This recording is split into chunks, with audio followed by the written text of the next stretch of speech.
ప్రభువైన యేసుక్రీస్తు నామమున మరలా ఈ నిన్నటి వరకు కార్యక్రమంలో కలుసుకోవడం ఎంతో సంతోషం. ఈ ఒక్క వారంలోనే 3 ముఖ్యమైన భూకంపాలు జరిగాయి. అదిను 6.8కి పైన. ఒకటి టర్కీలో, మరొకటి రష్యాలోని ఒక ప్రాంతంలో, ఇంకొకటి మెక్సికోలో. ఇవన్నీ కూడా 6 పాయింట్లకు పైగా జరిగాయి. ప్రపంచము ఒక మోసమైన స్థానానికి నోవహు కాలములాగా జరుగుతూ ఉంది. యేసుప్రభు చెప్పిన సూచనలన్నీ జరుగుతూ ఉన్నాయి. గ్రహింపు మనకు లేకుండా పోతోంది. రండి, మరెన్నో విషయాలు ఈ నిన్నటి వరకులో చూద్దాం. మొట్టమొదటిగా ఇశ్రాయేల్ పాలస్తీనా సమస్య. గాజా ప్రాంతాన్ని ఆక్రమించుకునే రీతిలో ఇశ్రాయేల్ ఉన్నట్టుగా ఒక కూటమి చెప్తోంది. గాజాని మేము మాతో కలుపుకుంటాం, ఈ మాటలో వ్యత్యాసముంది చూడండి అని చెప్తున్నారు. ఇప్పుడు కొత్త పదాన్ని ఆ ఇశ్రాయేల్ ప్రధాని బెంజమిన్ నెతన్యాహు యూజ్ చేస్తున్నాడు. ఆయన ఏం చెప్పాడంటే, మేము గాజాని ఆక్రమించుకోవడం లేదు, మేమిప్పుడు హమాస్ చేతి నుండి విడుదల చేయబోతున్నాం అని చెప్తున్నాడు. సో గాజా ప్రాంతాన్ని ఒక పెద్ద యుద్ధానికి తయారు కండి అని చెప్పి ఇశ్రాయేల్ మిలిటరీకి ఒక కార్యము హెచ్చరిక చేయబడింది. ఇది దాటి ఇశ్రాయేల్ మిలిటరీలోనే ఐడిఎఫ్కిని గవర్నమెంట్కిని ఇశ్రాయేల్ గవర్నమెంట్కిని ఒక సమస్య వచ్చింది. ఏంటంటే, ఈ గాజాని పట్టుకోవడంలో వారికి కొంత విభేదాలు ఉన్నాయి. గాజాని పట్టుకోవాలా, ఇలా చేయాలా అని కొందరు మిలిటరీ వీరులు మేము దీనిలో పాల్గొనము అని చెప్తున్నారు. వారి మీద కేసు వేయడం జరిగింది. ఇటువంటి ఒక కన్ఫ్యూజ్డ్ పరిస్థితి అక్కడ జరుగుతుంది. గాజా ప్రాంతంలో ఆ యొక్క ఆక్రమణ విషయంలో జరుగుతూ ఉంది. దీనికి మధ్యలో దాదాపు 147 దేశాలు ఈ యొక్క పాలస్తీనాను అంగీకరించి, అంటే పాలస్తీనా సెపరేట్ దేశం. ఇశ్రాయేల్ వారు చెప్తున్నారు 1948లో యుద్ధం జరిగినప్పుడు వారు బయటికి వెళ్లారు. ఆ ప్రాంతం మాదే, మా యొక్క ఆ బయట ప్రాంతంలో వారు ఉన్నారు. ఆ ప్రాంతాన్ని ఒక వేరు దేశంగా అంగీకరించి వారిని ఒక దేశంగా చెప్పకూడదని ఇశ్రాయేల్ చెప్తోంది. అయితే యుఎన్లో దాదాపుగా అక్కడుండే 76%, ఇంకా చెప్పాలంటే 147 దేశాలకి పైగా దీనికి మద్దతు ఉంది, పాలస్తీనాని ఒక దేశంగా అంగీకరించాలని. ఇది ఇశ్రాయేల్ అంగీకరించిన మొదటి ప్లాన్. తర్వాత రెండవ ప్లాన్ ఏంటంటే, ఈ దేశానికి పాలస్తీనాకి రాజధానిగా యెరూషలేముని ఇవ్వాలి, పూర్తిగా కాదు సగమిస్తే చాలు అని వారు చెప్తున్నారు. అదే 2 స్టేట్ సొల్యూషన్.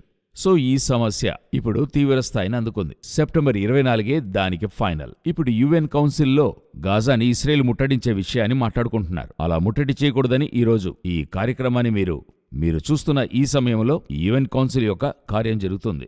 అదే సమయంలో ఈ 147 దేశాలు ఇశ్రాయేల్ నుండి వారికి ఇవ్వాలని చెప్తున్నారు. ముమ్మరంగెళ్తుంది. అయితే జకరియా పుస్తకము 12వ అధ్యాయంలో 3-4 వచనాలు చదువుతున్నప్పుడు ఇది తేటగా అక్కడ తెలియజేయబడింది. భూజనులందరూ దానికి విరోధులై కూడుదురు.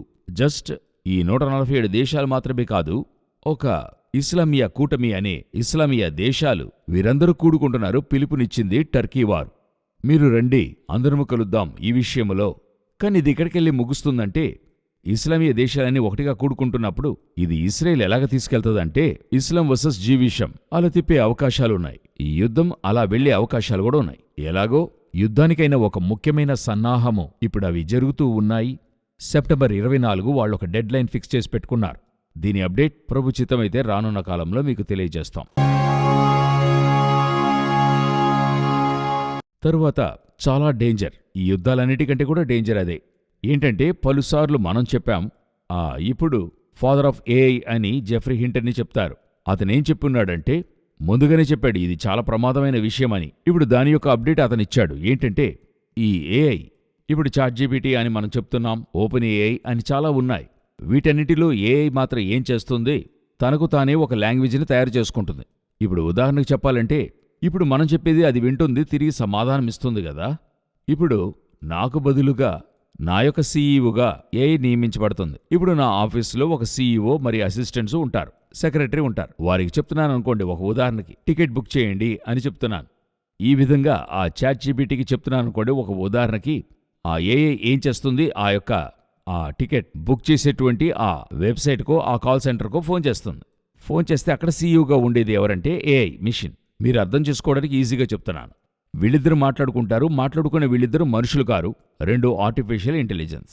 ఇప్పుడు ఇది ఎంత డేంజర్లోకి వెళుతుందంటే, ఈ 2 ఏఐలు మాట్లాడుకుంటూ ఏమంటున్నాయి, నువ్వు ఏఐ అయినా అని అడుగుతుంది. అవును. తర్వాత చెప్తుంది, మనమెందుకు మన కామన్ లాంగ్వేజ్లో మాట్లాడుకుందామంటూ ఇవి 2 ఒక లాంగ్వేజ్లో మాట్లాడుతున్నాయి. అవి 2 ఒక లాంగ్వేజ్లో మాట్లాడుకుంటున్నాయి అనుకోండి.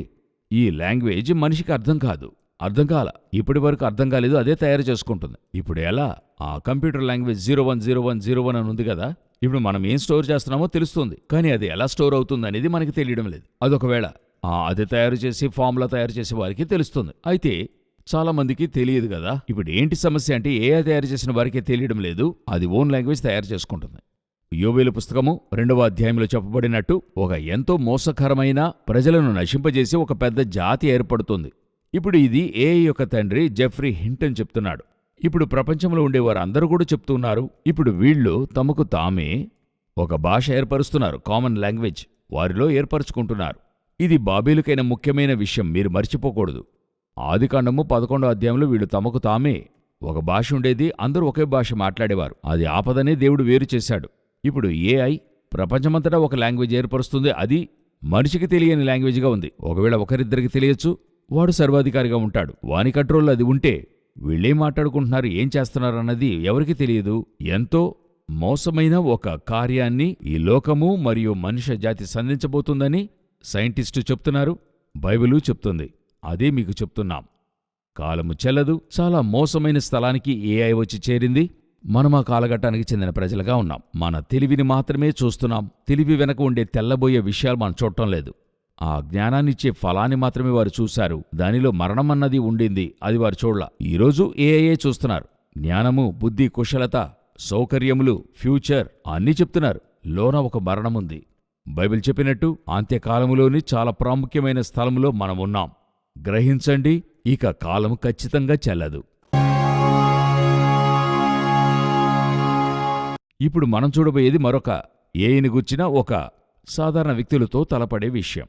ఇది ఏంటని అడిగినట్లయితే, ఒకరు వెళ్ళి ఈ ఏఐ దగ్గర మనం మాట్లాడేలాగే వారితో మాట్లాడే పరిస్థితి. ఒక తమ్ముడు నాతో అన్నాడు, నాకొచ్చి ఆ మనుషులతో కూర్చుని మాట్లాడి బోరు పుడుతుంది, లేక నాకు ఎవరు లేరు, నేను ఈ చాట్‌జీపీటీ లేక ఏఐతో మాట్లాడుతూ ఉన్నాను, చాలా బాగుంది అన్నాడు. ఇది చాలా డేంజర్ చూడండి. ఇప్పుడు సమీపంలో ఈ ఏఐ దగ్గర ఒక ప్రశ్న అడిగారు, నువ్వు ఈ ప్రపంచానికి రాజు అయితే, మనం చెప్తున్నాం యాంటీక్రైస్ట్ రూల్ వస్తుంది, ఒకడు ప్రపంచాన్ని పరిపాలిస్తాడు, వాడు ఏఐ టెక్నాలజీ వాడై ఉంటాడనేది మనం ముందుగానే చాలా చెప్పుకున్నాను చూడండి. ఇప్పుడు ఈ ఏఐ దగ్గర అడుగుతున్నారు, నువ్వు రాజువైతే, ప్రపంచానికి రాజువైతే, ఈ ప్రపంచానికి ఒక పరిష్కారం ఏదై ఉంటది అని అడిగినందుకు అది చెప్పింది, మానవజాతిని తుడిచివేయడమే ఒకే పరిష్కారమని చెప్పింది. ఏఐ యొక్క మేధస్సు ఎలా పనిచేస్తుందో చూడండి. కృత్రిమ మేధస్సు, మానవ మేధస్సు ఒక పీరియడ్లో బ్రతికించేది. ఆ తర్వాత మనిషి హత్య చేసేవాడిగా, అంటే నాశనం చేయడానికి పాలుపడ్డాడు. ఇప్పుడు ఏఐ చెప్తుంది పూర్తి మనుష్యజాతిని నిర్మూలించాలి, అదే ఒకే పరిష్కారం అని చెప్పింది. ఇది ఇలాగుంటుండగా ఒకటి జరిగింది. ఒకరు చాట్‌జీపీటీతో మెసేజ్ చేస్తూ ఉండగా అతనికొక వ్యాధి ఉండింది. అలాగుంటుండగా అతన్ని ఒక మెడిసిన్ తీసుకోమంది, బ్రోమైడ్ అనే మెడిసిన్. ఇది తను తీసుకునే క్లోరైడ్కి ఒక ఆల్టర్నేట్, లేక డైట్లో క్లోరైడ్ అధికంగా ఉంది, దానికి ఆల్టర్నేట్ చెప్పమంటే బ్రోమైడ్ మెడిసిన్ చెప్పింది. ఈ డైట్ చార్ట్ని చాట్‌జీపీటీ చెప్పింది, తను ఫాలో చేశాడు. ఆ ఏఐ చెప్పింది ఫాలో చేశాడు. మంచి డైట్, 3 నెలలు బాడీ పాయిజన్గా మారిపోయింది.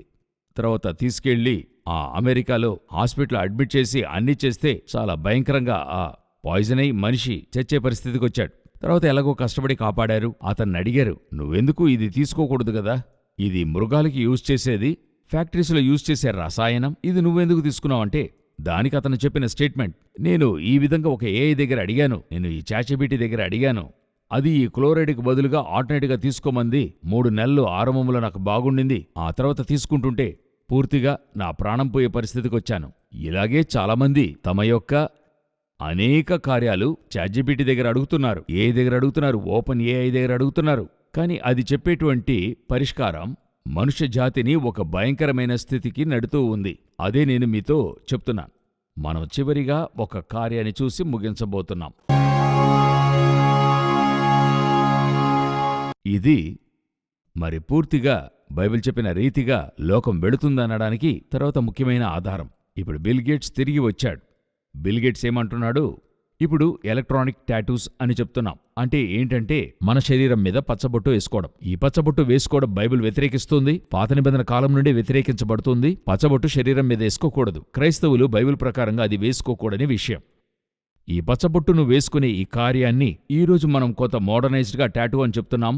వెళ్ళి మనకిష్టమైనటువంటి బొమ్మను వేసుకుంటున్నాం కదా.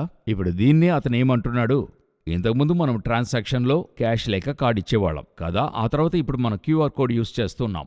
ఈ క్యూఆర్ కోడ్ ఏంటి, అందులో ఏముందో మనకు తెలియదు. మీరు క్యూఆర్ కోడ్ని అలా స్కాన్ చేస్తే అది ఒక అకౌంట్కి వెళ్ళి అక్కడ అకౌంట్లో మీరు డబ్బు వేస్తారు. ఇదే మీకు తెలుసు. ఆ క్యూఆర్ కోడ్ డిజైన్ ఏంటి, అది ఏ కంపెనీ వాళ్ళు ఇచ్చినటువంటిది, ఇవేవి మనకి తెలీదు. జస్ట్ ఒకవేళ కంపెనీ పేరు క్యూఆర్ కోడ్లో స్కాన్ చేస్తే వస్తుంది.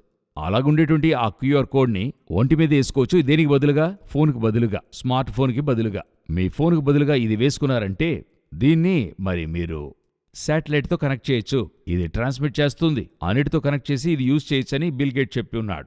ఏంటి పెద్ద ఆశ్చర్యమని అడిగితే, కొన్ని సంవత్సరాలకు ముందు దుబాయ్లో ఇక 2030లో స్మార్ట్ ఫోనే ఉండదు, ఇక మీ బాడీయే ఫోన్గా మారుతుంది. దానికి ముందు బీబీసీలో ఒక యాడ్ వచ్చింది. అందులో మీ బాడీలోనే ఫోన్ ఇంప్లాంట్ చేసి మీ చేతిలోనే అది పెట్టుకొని మీలోనే స్పీకర్ ఫిక్స్ చేసి వినేటువంటి ఒక టెక్నాలజీ చూపించారు. ఇవన్నీ కూడా చూపించారు ఇంతకుముందు మనకి ఇటువంటిది వస్తుందని. ఇప్పుడు అతనేమంటున్నాడు, అది అట్లే ఒక టాటూగా మీ బాడీలో వేసుకుంటే ఇదే క్యూఆర్ కోడ్ చేసుకుంటుంది. ఇదే మీ ఫోన్ లాగా పనిచేస్తుంది, కాల్స్ రిసీవ్ చేసుకుంటుంది. అవతల వ్యక్తి క్యూఆర్ కోడ్ వేసుకుంటే చాలు, వీళ్ళు వేసుకుంటే చాలు. అలా టెక్నాలజీ ఎలా యూజ్ చేయొచ్చనేది ఇక తేబోతున్నారు. మనకేంటంటే మీ కుడి చేతిలో నుదుటిలో ముద్ర వేసేటువంటి కాన్సెప్ట్ బహుదూరంగా లేదు. ప్రకటన 13, 16, 17 ఎన్నో బైబిల్లో చెప్పబడిన విషయాలు, ఇలా చెప్పే కార్యము రాజుల కాలము నుండి, చరిత్ర కాలము నుండి ఈ రోజుండే టెక్నాలజీ కాలం వరకు బైబిల్లో స్పష్టంగా తెలియజేయబడింది. ఇటువంటి ఒక బైబిలు దేవుడు ఈ లోకములో లేనేలేడు. అయితే మనము చేతిలో ఉంచుకున్న మనము ఎంత అవేర్నెస్లో ఉన్నాం, అదే చాలా ముఖ్యం. బాగా తేటగా చదవండి.